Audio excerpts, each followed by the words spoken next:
They say it takes a village to raise a child, because children need a lot of different people to look out for them. Families can use all the help they can get.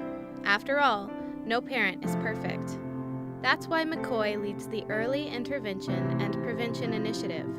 We want to showcase all of the excellent programs in our city that help families learn and grow together. Because when we learn and grow together, we make our village a better place to live. Thank you for tuning in. We hope you enjoy this episode of Our Kids, Our Families, Our Communities.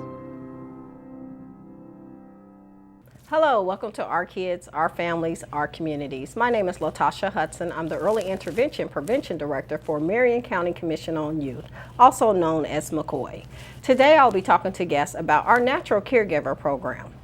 I want you to meet Jackie and Shaquana.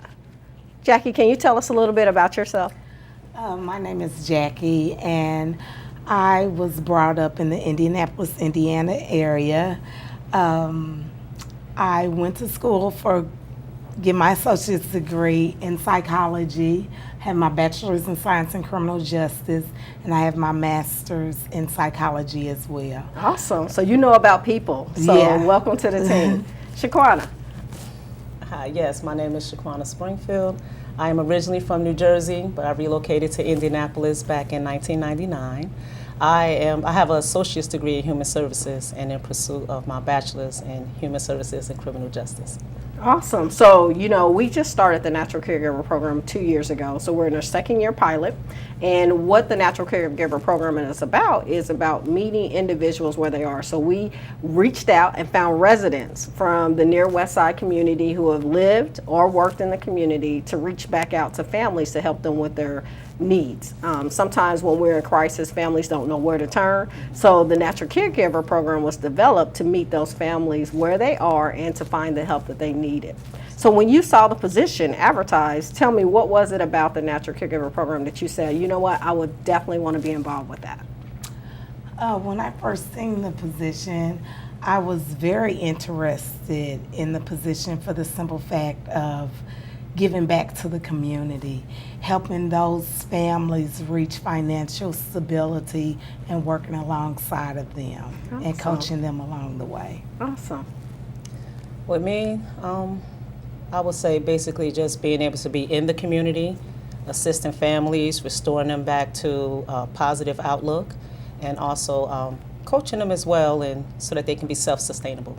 Awesome. Well, we chose the Near West community to work in because of the number of individuals that are actually below poverty. So majority of the community is under $25,000 per year gross income, which is, and indeed itself a need.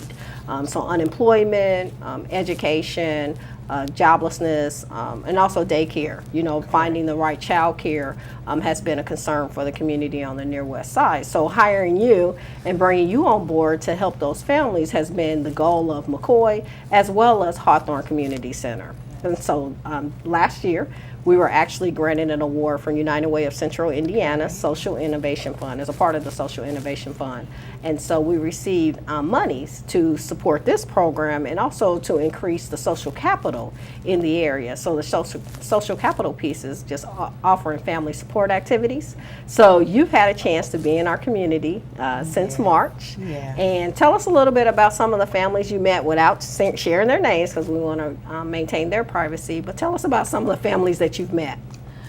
Some of the families that I've met are really in need of services, and they just don't know where to go, who to reach out to obtain these resources.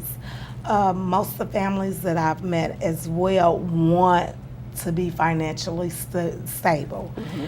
And that's the great thing, is working with families who want the support. It makes a huge difference. Awesome. Some of the families that I have met, some of them are already employed, and they basically just need to get better employment, better housing. They have some services, but the services they have are not working for them. So a lot of them just want to be more self-sustainable, and basically just to move forward and have a better outlook. Awesome. And so, you've been in this role since March. You've had a lot of great trainings, Yes. community health worker training. So through the Indiana Association of Community Health Workers, you're a certified community health worker, as am I. And so it allows you an opportunity to really meet our community and our families, in crisis. So tell us a little bit about the community health worker training and what did you learn? What was the thing that stood out the most to you? The thing that stood out the most to me was being able to meet the family's needs, providing me the information that is needed to assist these families and to support these families along the way. Awesome. Mine would be basically about the health risks, making them more, giving more education about health risk and just letting them know more about their conditions and what that entails and how to treat that better. Awesome. Well, the goal of the program is to educate, coach, and advocate. So tell me a little bit about how you've helped to educate our families.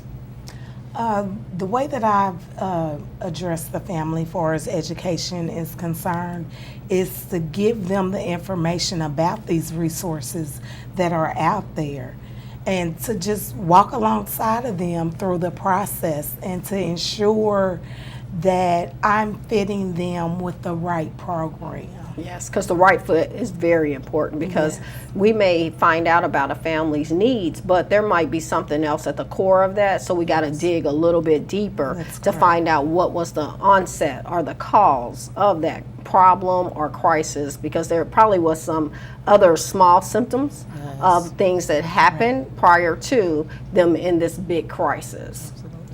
Shaquana, tell us, how have you educated our families? Just coaching them, walking alongside them, providing them the resources Okay. and also contacts to those resources, providing information about health risk, and just educating them about the services that are available. Awesome. What have been some resources that you've connected families to? The Center for Working Families. Awesome. That's a great program for families who want financial stability.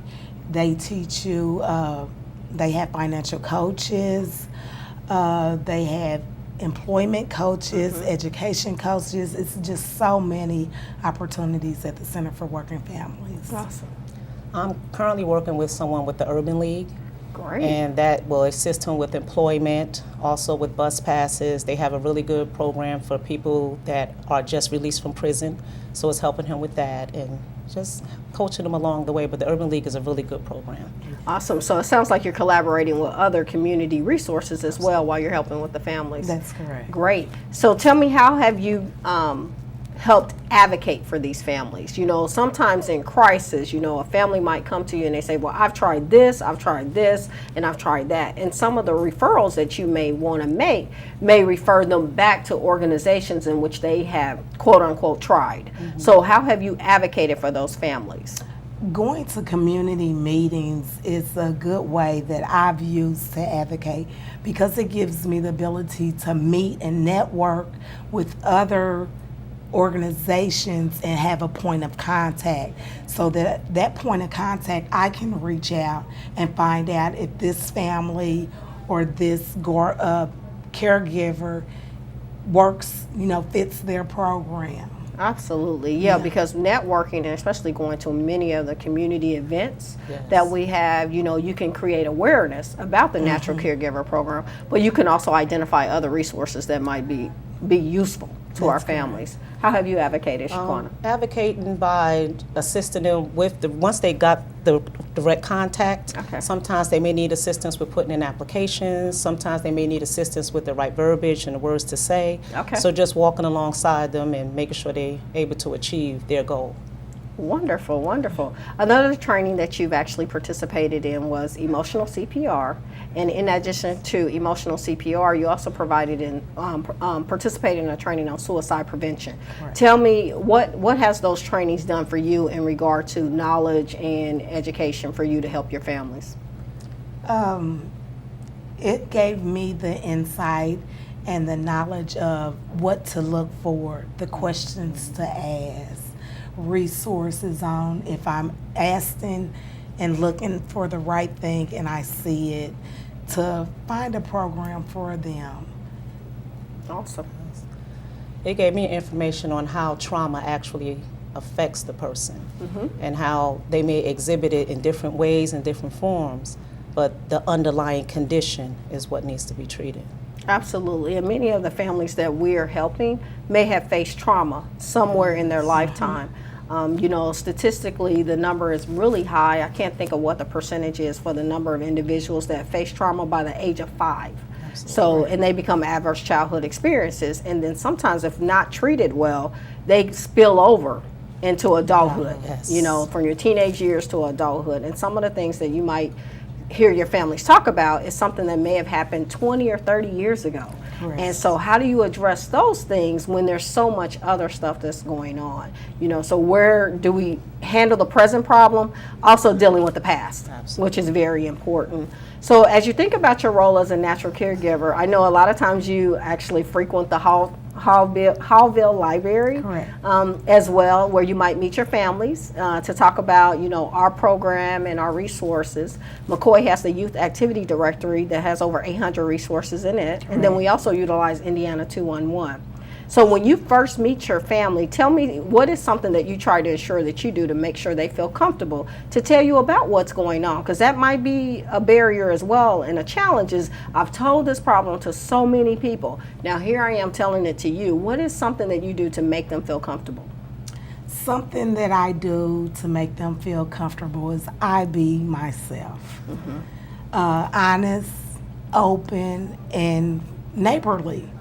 That's what I do. And a lot of times when I approach families at different events and organizations, I think they just feel comfortable with discussing things with me. So you make them feel warm and it becomes inviting. Yes, absolutely.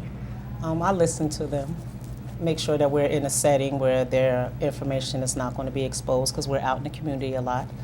And just generally, I'm inviting and just engaging and just make them understand that I'm here to help, here to assist them to achieve that goal or that barrier, that we'll be able to overcome it.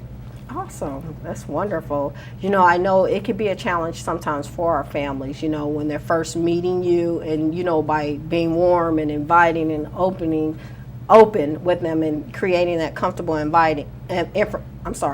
creating that comfortable environment allows them to open up and share with you. Yes. So after they meet with you on that first meeting and you've created an opportunity for them to tell you about what's going on, what's the next step after that?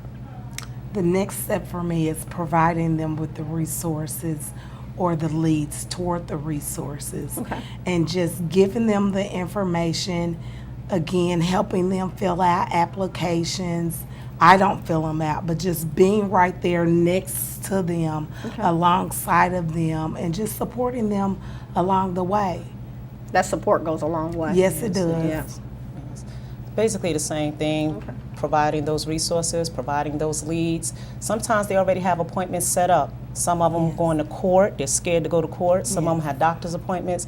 Just going with them and being right there by their side. Sometimes a person just needs you to just walk with them. They can do it, you just need you to walk with them while they do it. Support. Wonderful. You seem like you enjoy it because you're smiling as you're talking about it, and there's a glow about you.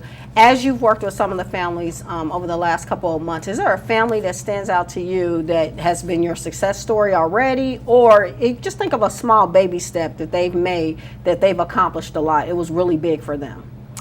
A family of mine that sticks out most to me is when I went to Eagle Library.